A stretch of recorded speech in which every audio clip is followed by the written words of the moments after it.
Assalamualaikum warahmatullahi wabarakatuh. Baiklah, perkenalkan nama saya Aronerva Diputra, NIM 2581027. Saya berasal dari PT IKA 6A. Di sini saya akan menjelaskan tentang manajemen proyek untuk memenuhi salah satu tugas ujian tengah semester mata kuliah manajemen proyek sistem informasi. Baiklah, pada kali ini saya akan membahas tentang definisi manajemen proyek, lalu manfaat manajemen proyek, dan yang terakhir kendala pada manajemen proyek. Yang pertama itu definisi manajemen proyek. Manajemen proyek sistem informasi atau bisa kita singkat dengan MPSI adalah sebuah cara yang dilakukan untuk mengelola sumber daya manusia, data, anggaran untuk mencapai suatu tujuan yang ditentukan. Apa maksud dari mencapai tujuan yang ditentukan? Maksudnya ialah suatu proyek yang dimanajemen sedemikian rupa agar sesuai dengan anggaran, keinginan konsumen, sesuai jadwal, dan lain-lain. Hal itulah yang menjadi dasar dari manajemen sistem informasi tersebut.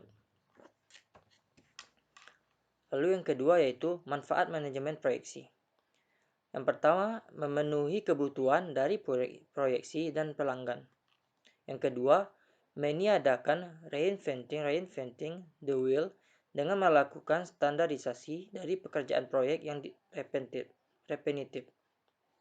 Lalu yang ketiga, mengurangi jumlah pekerjaan yang mungkin terlewati. Lalu yang keempat, menghilangkan duplikasi pekerjaan. Yang kelima, mengendalikan schedule, budget, dan sumber daya proyek. Kendala yang harus diperhatikan. Yang pertama yaitu sumber daya yang tidak memenuhi. Seringkali dalam sebuah proyek terkendala terbatasnya sumber daya yang ada untuk menyelesaikan pekerjaan di dalam proyek tersebut. Lalu, waktu terlalu singkat. Ada banyak kasus di mana proyek selalu dihadapkan pada waktu pengerjaan yang cukup cepat dan singkat. Lalu yang ketiga, kendala komunikasi. Hal yang sering terjadi. Tidak ada komunikasi satu dengan lainnya, atau suka salah pengertian dalam mengutarakan maupun menerima maksud yang diinginkan. Yang keempat, masalah dana. Ini seringkali menjadi masalah utama pada sebuah proyek. Keterbatasan dana ini memaksa pemimpin proyek untuk bisa memaksimalkan melakukan pengaturan dana tersebut. Baiklah, terima kasih. Hanya itu yang dapat saya sampaikan. Assalamualaikum warahmatullahi wabarakatuh. Baiklah, di sini saya akan menjawab soal nomor 2, yaitu buatlah satu kasus, kemudian tentukan penchartnya, lalu jalur kritis dan Gantt chartnya. Di sini adalah suatu kasus pada suatu proyek yang kita tentukan jalurnya. Ini adalah kasusnya. Lalu kita akan membuat penchartnya, yaitu kita lihat mulai dari A. Di sini A, B, C tidak mempunyai predecessor-nya. Predecessor ini yaitu kegiatan sebelumnya. Maka untuk A, B, C kita buat cabangnya di awal node. Yang ini adalah node-nya. Lalu kita buat cabangnya A, B, dan C. Kemudian kita lanjut ke bagian yang D. Kita lihat di sini D yaitu sesudah A. Berarti D-nya kita buat di atas cabangnya sesudah A. Lalu kita lanjut ke yang E yaitu sesudah B. Berarti yang E di tengah sini. Cabangnya sesudah B. Lalu kita lanjut ke yang F sesudah B. Berarti kita buat juga cabangnya di bagian sesudah B. Lalu kita lanjut ke bagian yang G itu sesudah C, berarti yang G ini cabangnya kita buat sesudah C. Lalu ke yang H ini sesudah D dan E. Kita lihat di sini cabang D dan E, berarti hanya kita buat di sini. Lalu kita lanjut yang ke I sesudah G, berarti cabang I sesudah G. Lanjut ke yang J, cabangnya yaitu sesudah F, H, I. Kita tengok sini F, H, I, maka kita buat cabang J-nya di tengah. Lalu kita akan menentukan jalur kritisnya. Jalur kritis ini adalah jalur terpanjang dalam suatu kasus. Di sini kita mempunyai ada 4 jalur. Yang pertama kita mulai dari A. Dari jalur A ke D, ke H, dan ke J. Itu jumlahnya 14.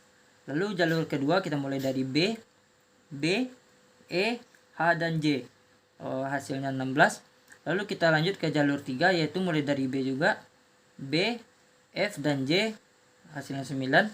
Lalu kita lanjut ke jalur yang keempat, yaitu mulai dari C, G, I, J, hasilnya 14. Jadi jalur kritis tadi adalah jalur terpanjangnya, jadi jalur terpanjangnya adalah 16. Lanjut, selanjutnya kita akan menentukan cara mencari Gantt chart-nya. Ini adalah tabel, lalu ini adalah kegiatan, dan ini adalah durasinya.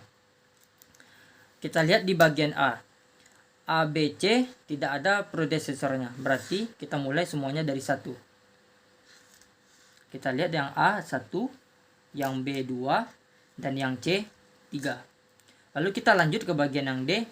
Kita lihat yang D ini yaitu dia sesudah A. Kita lihat yang A 1, berarti kita mulai D dari 2. Yang D ada 4. Kita tentukan 4. Lalu kita lanjut ke bagian yang E. Di E di sini mulainya sesudah B. Kita lihat yang B. B ada 2. Berarti kita mulai yang E-nya dari 3. Lalu kita lanjut yang ke F. F dia mulai dari B juga. Berarti kita mulainya dari yang ke 2. Nah, kita lanjut yang ke 3. Lanjut yang G yaitu sesudah C. Kita lihat yang C sini 3. Berarti yang G kita mulai dari 4. Lalu kita lihat yang H. H sini dia ada 2 yaitu sesudah D dan sesudah E. Kita lihat yang D ada 5, yang E ada 7. Berarti kita mulai H ini dari yang ke-8. Kita buat di sini. Kita mulainya dari 8. Lalu kita lihat yang I. Yang I ini sesudah G. Kita lihat yang G yaitu 9. Berarti kita mulainya dari 10. Itu ada 2. Lanjut yang J. Yang J ini ada sesudahnya ada 3 yaitu F, H, dan I. Kita lihat sini. F ada 6, H ada 13, dan I ada 11. Lalu kita memulainya sesudah jalur yang H, jalur kepada 14. Berarti di sini ada 3 yaitu. Berarti semuanya memiliki 16 jalur.